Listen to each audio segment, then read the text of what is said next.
ജീവിതത്തിൽ ഏറ്റവും സുന്ദരവും സൗഭാഗ്യങ്ങളുടെ കടന്നുവരവിനുതകുന്ന കാലവുമാണ് യൗവനകാലം. പക്ഷേ പലരും ലഹരി വഴികളിൽ അവയെ നശിപ്പിക്കുന്നതാണ് ആധുനിക കാലത്ത് നമ്മൾ കാണുന്ന ഏറ്റവും സങ്കട കാഴ്ച. യൗവനകാലം അള്ളാഹുവിന്റെ പരിശുദ്ധമായ ദീനിന്റെ പ്രബോധനത്തിലും ആരാധനയിലും കഴിച്ചുകൂട്ടിയവർക്ക് നാളെ മഹ്ശറയിൽ എല്ലാവരും ഭയവിഹ്വലരാകുന്ന രംഗങ്ങളിൽ വളരെ മനോഹരമായ കൂളായി ആ രംഗങ്ങളെ കൈകാര്യം ചെയ്യാനുള്ള കഴിവുണ്ടെന്ന് ഹദീസുകളിൽ കാണാം.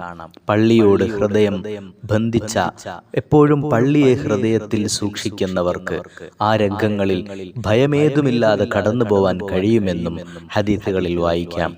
യുവത്വം സർഗാത്മകമായി ഉപയോഗിക്കാനുള്ള പക്വത ലഭിച്ച യൗവനമേ, നിങ്ങളാണ് ഏറ്റവും വലിയ സൗഭാഗ്യവാന്മാർ എന്ന് തോന്നിപ്പോകും ഹദീസ് കാണുമ്പോൾ.